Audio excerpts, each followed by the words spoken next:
కొన్ని సీన్లు మనం సినిమాలలోనే చూస్తుంటాం. రియల్ లైఫ్లో వాటిని ఊహించుకోవడం కూడా చాలా కష్టం.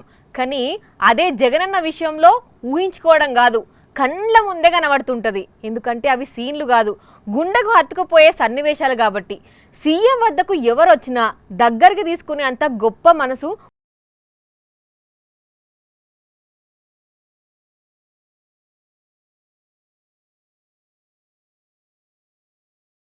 అన్నం పెడుతున్నాయా మాకు పోబెట్టిండు మహారాజు. సూర్యుడివో చంద్రుడివో ఆ ఇద్దరి కలయికవో.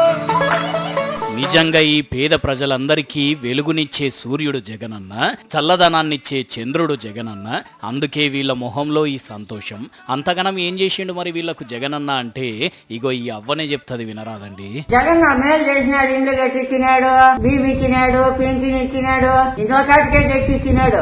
ఇట్లా ప్రతి ఇంటికి పెద్ద బిడ్డ లెక్కన తోడుంటున్నాడు కాబట్టే అక్క చెల్లెమ్మలు, అన్నదమ్ములు, అవ్వతాతలు జగనన్నను కలవరిస్తున్నారు.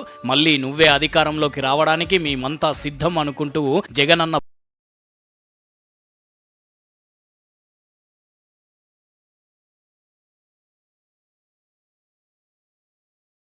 ఉన్నోళ్ళని ఆదుకుంటున్నాడు జగనన్న. సమస్య తన ముందుకొస్తే చాలు మీకు నేనున్నా అనే ధైర్యాన్ని ఇస్తున్నాడు. అందుకే కోమాలో ఉన్న ఒక పేషెంట్ను, పానం మంచిగా లేని ఒక చెల్లెమ్మని తీసుకొని జగనన్న దగ్గరికి వస్తే వాళ్ళను దగ్గరికి పిలిపించుకొని వాళ్ళ సమస్య విని నేనున్నా అని భరోసా ఇచ్చిండు.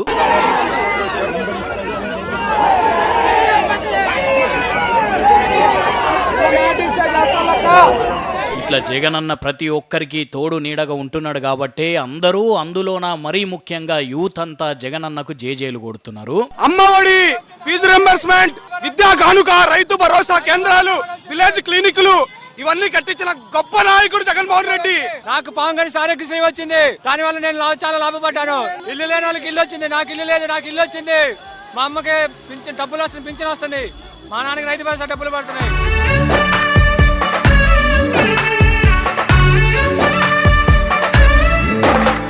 ఇట్లా జగనన్న యాత్రకు లక్షలాది మంది తరలొచ్చి కౌరవుల్లాంటి పొత్తు గుంపుల మీద యుద్ధానికి స్లీవ్స్ మడతబెట్టి సిద్ధం అంటుంటే ఇంతమంది అభిమానుల మధ్య జగనన్న బస్సు యాత్ర ముందుకు సాగుతున్నది.